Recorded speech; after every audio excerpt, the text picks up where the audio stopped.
I need both of your IDs right now. Are we being detained? What crime are you investigating? A report came in. Just give me your IDs. A report of what exactly? And what law says we have to identify without reasonable You're making suspicion? this difficult. Don't play games. We're not playing games. We're asking if this is...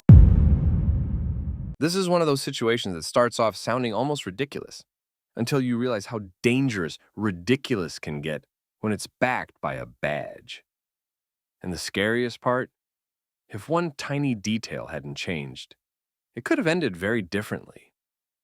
A patrol officer named Suarez stood at the edge of a breakfast booth, shoulders squared like he'd already decided what kind of day this was going to be. Two men sat with plates half finished, napkins pushed aside, and a small spread of papers and markers between them. The men stayed seated, calm, still eating, still refusing to give up control of the moment. Suarez kept pressing for identification. He framed it like a simple request, but he repeated it like a command. The men didn't match his energy, they didn't raise their voices, they didn't reach for pockets, they didn't scramble to prove innocence. They did the opposite. They asked again and again what crime they were suspected of and whether they were being detained. Suarez didn't answer those questions in a way that cleared anything up. He kept circling back to the same idea. If nothing was wrong, showing ID would make it easy. The men didn't take the bait. They kept pushing the legal line back into the center of the conversation. No crime, no reasonable suspicion, no detention, no ID. And around them, the restaurant went quiet in that specific way it did when strangers decided they were watching a situation instead of eating breakfast. Now, before this goes any further, tell everyone where you're watching from. Country, state, city, anything. And if you watch stories about power getting checked by facts, boundaries, and accountability, hit like and subscribe so you don't miss the next one. Because what happened next wasn't luck. It was the kind of thing that only happens when someone stays calm, stays precise, and the right eyes show up at the right time. The two men at the booth were Malik Grant and Evan Cole. On the surface, they looked like two guys doing paperwork over breakfast. Hoodies, casual jackets, nothing flashy, no cop look, no visible gear. But they weren't civilians. They were undercover detectives running an operation, and the papers and markers weren't random. They were planning, tracking, timing. The kind of work that lived on notes, maps, schedules, and quick corrections written in bold colors, so nothing got missed. It was mid-morning at a family restaurant that catered to regulars. The atmosphere was predictable. Coffee refills, local gossip, plates sliding across counters, people who felt like they owned the space because they'd been there 100 times. Malik and Evan didn't fit in the way some people measured belonging. They weren't loud, they weren't causing a scene, but they were focused, working and talking about banks in a way that wasn't casual. That was all it took. A waitress named Tessa noticed them early. Not because they were disruptive, because they had papers spread out and they weren't talking softly. She overheard the word banks more than once. She saw a marker in someone's hand. She saw them pointing at something on the table. And instead of asking what they needed or treating it like normal business meeting behavior, she treated it like a threat. She didn't frame it as two customers doing paperwork. She framed it as fear. She reported that other customers were worried, that the men seemed like they were planning something. She used the words that would make someone respond fast. When the call reached patrol, it didn't come in as, "They're loud." It came in as suspicious talk about banks. It came in as the kind of vague warning that carried a lot of implication, but almost no facts. Suarez arrived ready to be the guy who stopped something before it happened. The problem was, he didn't walk in ready to observe. He walked in ready to confirm. He scanned the room and locked onto the booth. He didn't start by asking staff what they actually saw. He didn't separate rumor from detail. He went straight to Malik and Evan like they were already halfway guilty, and he just needed the paperwork to complete the story. He approached with the posture of authority that wasn't technically a detention yet, but was designed to feel like one. He positioned himself so Leaving would mean brushing past him. He stood close enough that the booth didn't feel private anymore. Malik looked up first, and he didn't move fast. He didn't act surprised. He acted like a man who'd spent years handling unpredictable moments without giving them extra oxygen. Evan stayed quiet at first, eyes on Suarez, reading him. Not emotional, not aggressive, just assessing. Suarez started with questions that sounded casual on paper. What were they working on? Why so many papers? What did they mean by banks? Who were they? Then the questions narrowed toward identity. Suarez asked for IDs. Malik didn't comply. He didn't refuse in a dramatic way. He refused in a controlled way. He asked what crime was being investigated. He asked what reasonable suspicions Suarez had. He asked whether they were being detained or free to go. That's where the power game started to show. Suarez didn't give a clear detention. He also didn't let it be a normal conversation. He tried to hold them in place without saying the words that would trigger legal standards. He tried to get what he wanted: names, information, control, without committing to an actual basis. Evan stepped in then, still calm, still seated, but more direct. He repeated the same questions Malik asked. What crime? What specific suspicious behavior? Were they detained? Suarez didn't answer cleanly. Instead, he pushed the familiar pressure line. If they weren't doing anything wrong, showing ID would be quick and easy. He treated their refusal like a sign of guilt. He treated compliance like the price of peace. Malik and Evan didn't argue feelings. They argued process. They pointed out that a waitress's vague fear wasn't a crime. They pointed out that talking about banks wasn't illegal. They pointed out that having papers and markers at a breakfast table didn't create reasonable suspicion. And then they did something that made Suarez visibly more irritated. They suggested he go talk to the waitress and get actual facts instead of fishing for IDs from two people who were just sitting there. That suggestion hit Suarez's ego because it exposed what he was doing. It wasn't an investigation. It was leverage. The room had shifted by then. A couple people at nearby tables were watching too hard. Someone near the counter had their phone angled in a way that didn't look like texting.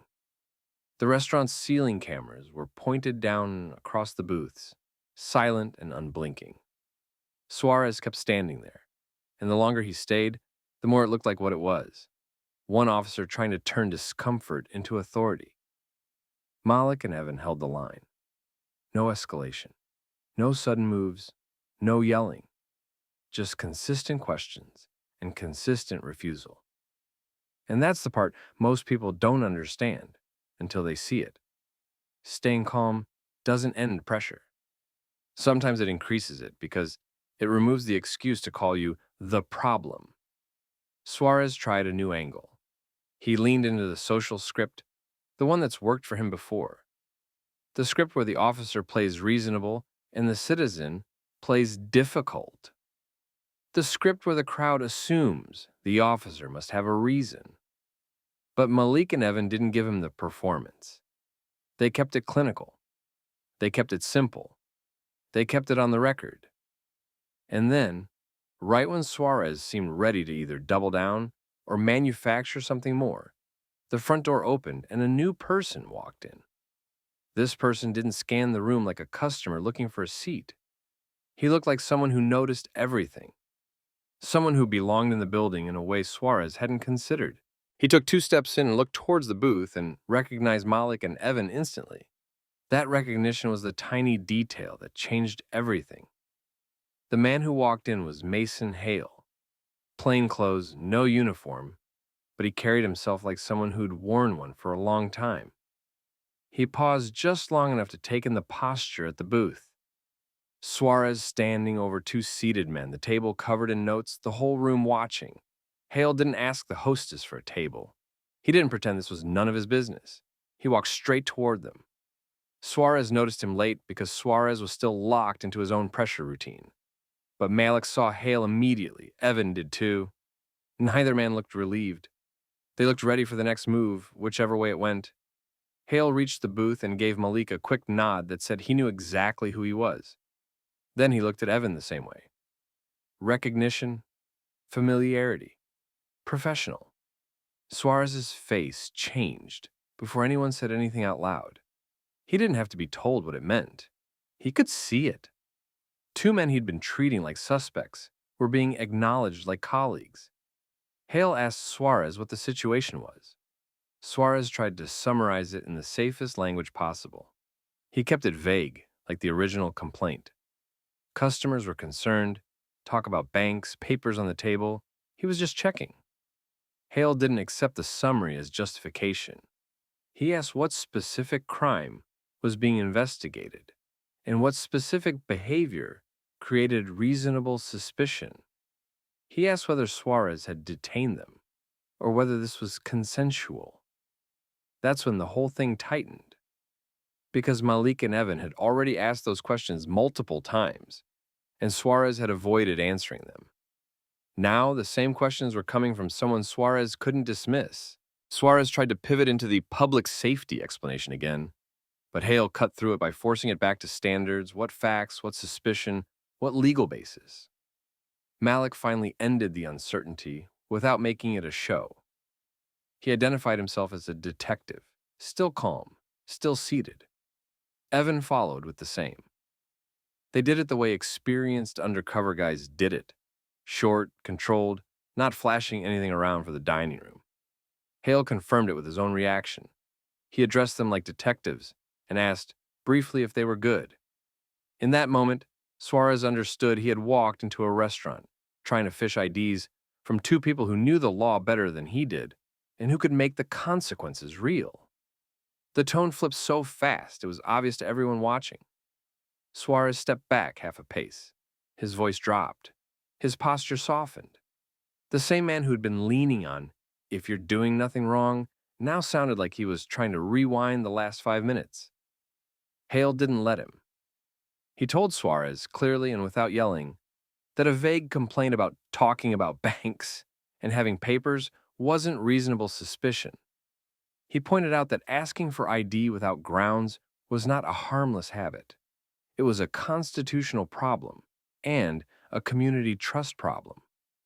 He reminded Suarez that a consensual encounter stayed consensual only if people were actually free to refuse, and that hovering over a booth demanding ID looked like a detention, no matter how it was labeled. Hale also pointed out the mistakes Suarez had made from the start. He hadn't even gone back to the source to separate what was actually observed from what was assumed. He had treated a nervous story as evidence. Malik didn't pile on. He didn't gloat. He kept his face neutral and his voice level. He told Suarez the same thing he'd been saying all along.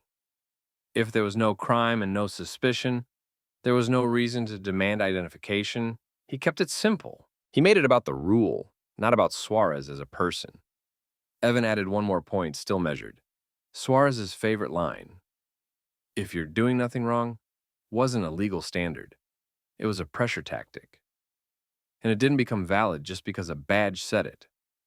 Suarez tried to recover by saying he was just following up because people were worried. Hale didn't argue that people could feel worried. He argued what police could do with worry. He drew the line between feelings and facts. And then Hale made it practical. He told Suarez that his body camera would show the entire exchange, including the repeated refusal to articulate suspicion, and that supervisors would not defend ID phishing if it became a complaint. That part mattered, because now it wasn't just Malik and Evan holding a boundary. It was oversight, documentation, a clear record, the thing that turned a street-level power play into a professional liability. Suarez finally backed off. He told Malik and Evan he hadn't known who they were. He apologized, but it wasn't the kind of apology that fixes what just happened. It was the kind of apology people give when they realize they pushed the wrong target. Hale didn't let Suarez leave without one final correction. He told him, quietly but firm, that the job wasn't to turn stereotypes into stops. The job was to observe, verify, and only escalate when facts supported it. Suarez nodded like he understood. Then he turned away from the booth and walked out. The restaurant noise came back in small pieces. Silverware, low voices, coffee being poured. like everyone had been holding their breath and didn't realize it until it ended. Malik and Evan didn't celebrate. They didn't even look around to see who had been watching. They gathered their papers, stacked the markers, and kept their focus on what they'd come there to do. Because for them, that booth wasn't just a breakfast table. It was a reminder of how fast a normal morning could get dangerous when someone in authority decided a story sounded exciting enough to chase. In the hours after Suarez left, the moment didn't stay in that booth. The restaurant had ceiling cameras. Suarez had a body cam, and at least one customer had recorded a short clip showing the basic shape of it. An officer pressing two calm men for ID without clearly naming a crime, then shifting fast when a plainclothes supervisor arrived. By the end of the day, it was circulating locally. Some people defended Suarez as being cautious. Others pointed out that caution still had legal limits, and vague fear wasn't reasonable suspicion. Inside the department, Hale treated it like a policy problem, not internet drama. He pulled Suarez in and walked through the exact failures. He hadn't verified what the waitress actually observed, he couldn't articulate a specific crime, and he tried to turn a voluntary contact into compliance by leaning on pressure language instead of facts. Hale made one point stick. This wasn't only wrong because the men were detectives. It would have been wrong with any customers. The restaurant got contacted too. Management addressed the staff process for calling police because customers feel weird wasn't a reportable crime. The waitress admitted she hadn't heard a plan or seen anything illegal. She heard the word banks, saw papers and markers, and filled in the rest.